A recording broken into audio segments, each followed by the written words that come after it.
Top Notch family, what is going on? So, in today's video, we got a very interesting one. Today, we're going to be talking about why I believe the Oklahoma City Thunder should avoid the Lakers. They need to avoid the Lakers in the playoffs. Now, I watched both of the games. I watched the game before this game, and then obviously I watched this game. And I learned a lot from both teams. And so today I'm going to be breaking it down from the Lakers perspective and from the Oklahoma City perspective too, right? So no bias. I'm a Denver Nuggets fan at the end of the day, right? But before we do start today's video, if you guys enjoy content just like this, definitely smash the subscribe button. We upload every single day, and especially with the postseason around the corner, we're going to definitely upload a lot more. So enough of that. Let's get back in today's game. So y'all see the score 120 to 136. Now, if you didn't watch the game, you're probably wondering, like, bro, the OKC Thunder beat them by 16. That was almost a 20-point game. Like, what are you talking about, Trent? Well, I'll break it down for you guys, right?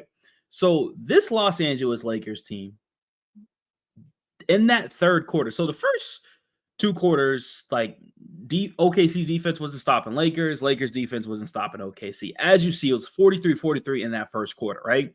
OKC outscored them by 8 in that second quarter, and it was still fairly close, right? I think it was like an 8 to 10 point lead. But as you see, in that third quarter, the Lakers came to play. They only allowed Oklahoma City Thunder to have 17 points. Now, mind you, defensively, they're going to be fine against this OKC team, and I'll explain that why. But the only 17 points with a highest scoring team is just amazing. But not only that, right? OKC only had like 6 points with 5 minutes left in that third quarter.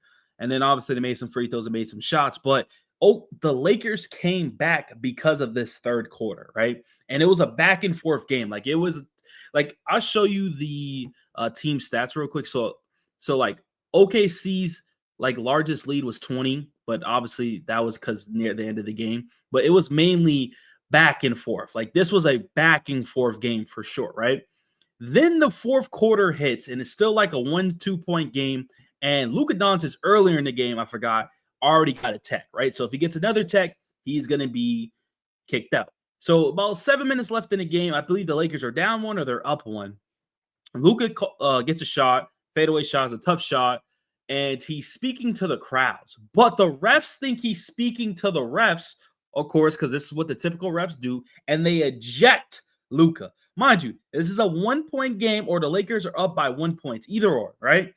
They eject Luka, and it killed all the Lakers' momentum. And this is why the Lakers, after that, they didn't have it at all, right? But not only did they kick out Luka, they teched up Jared Vanderbilt for blocking a shot and staring into one of the defenders' face, and that's Casey Wallace, which I agree. The refs are trying to get the game back into like their hands and stuff like that, because you don't want the games getting out of control and stuff like that. So I get it, right? That Luka call is probably going to get rescinded, but at this moment, it doesn't really matter. That killed all the momentum, right? And so a couple things that I noticed is that OKC's defense is so focused on Luka and LeBron James. And let's be honest, Luka and LeBron James, well, Luka's not going to get kicked out in the playoff series. It's not going to happen. But they're so focused on them that the other role players are stepping up and hitting big shots. So when I say that, Dorian Finney-Smith hit 4 3-pointers for 12 points, right? But look at this. You look at Austin Reeves. He had 4 3-pointers. So that's 8 3-pointers alone, right?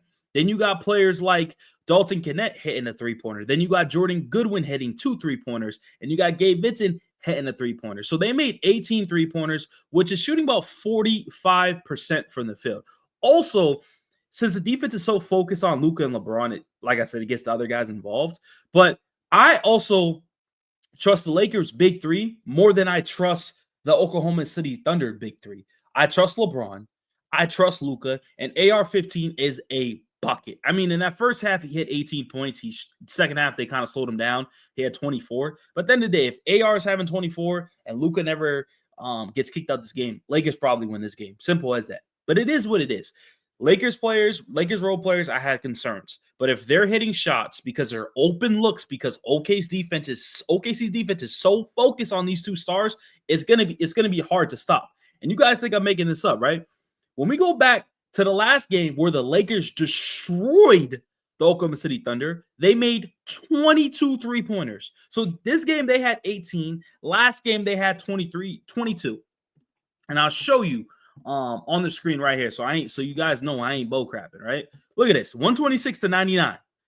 They made 22 out of 40, 55% from the three-point line. So, like, this ain't no fluke. The Lakers are hitting their shots. This game 18, last game 22. So those are key indications right there. I trust their star players way more than I trust OKC, right? I those are big things right there, of course, right? Now, the reason why when we look at this Oklahoma City Thunder team, right, I have concerns with their 2 and 3 option. I really do. Chet to me is soft. As you see, he only played 25 minutes today. 25. He just seems very soft. Seemed like I haven't really seen the growth that I expected from him. Like I expect him to have like a play a little bit better. Like he's having an okay year, like 15-8. But this is not going to get it done in the postseason. 4 rebounds. Like he was getting boxed out by like some guards. Like 14 is just not going to get it done. So that's their third option that I just don't trust. He was hardly playing. And today, their second option in Jay Will, he played good. Don't get me wrong. He was a plus 18, 26 points, 4 assists, 11 for 21, 1 for 4. But we all know when Shea gets out the game, OKC tends to struggle to get their offense going. And then that's when you're supposed to rely on your second guy. When you look at the Lakers, if LeBron or Luka goes out, they go to AR-15. And AR-15 takes over the game. He doesn't like let them blow a lead or anything like that. OKC will give up leads like when Shea's not in. That's concerning. And so Shea's going to need rest. He's going to need rest in this postseason. And so you're relying on Chet and J. Will. And that's not me hating on them. I just don't think they're necessarily ready. Like we seen last game. Okay, so right. Last game, the reason why the Oklahoma City Thunder lost is because guess what? When we go back and look at it, the Thunder, Jay Williams had 16 points. Chet had 10. So Shea alone had 26. Their big two had 26 combined.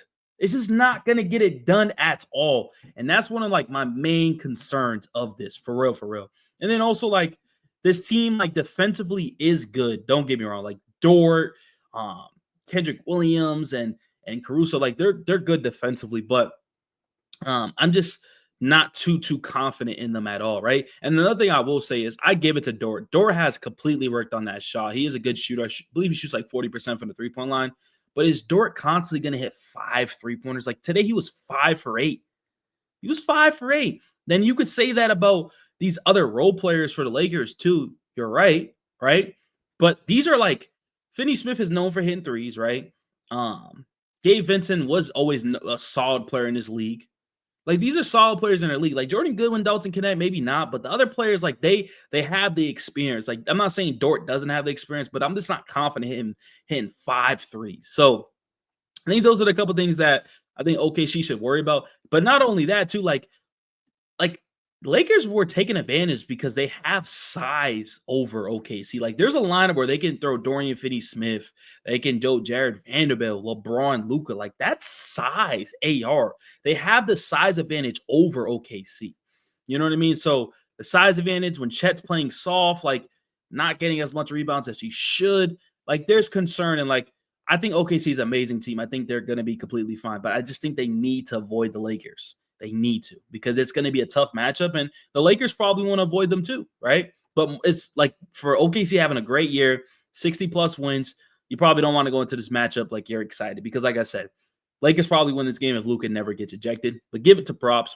Give props to the Thunder. They came out. They needed this win, and Shea had a monster game, putting up 42 points and 6 assists. So let me know what you guys think about this. I think the size advantage, I trust Lakers stars a little bit more.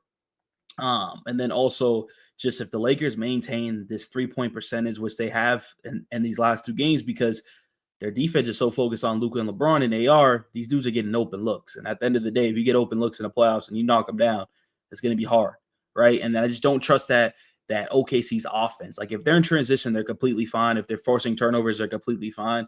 But if they're in that half-court offense, it gets very, very shaky. I'll tell you that. Because a lot of players can't create their shots on that team outside of Shea. J-Dub can create a shot a little bit, but not as good as we expected. But like I said, they're only going to get better. So if you guys enjoyed today's video, once again, keep liking, keep sharing, keep subscribing. Appreciate y'all. Love y'all.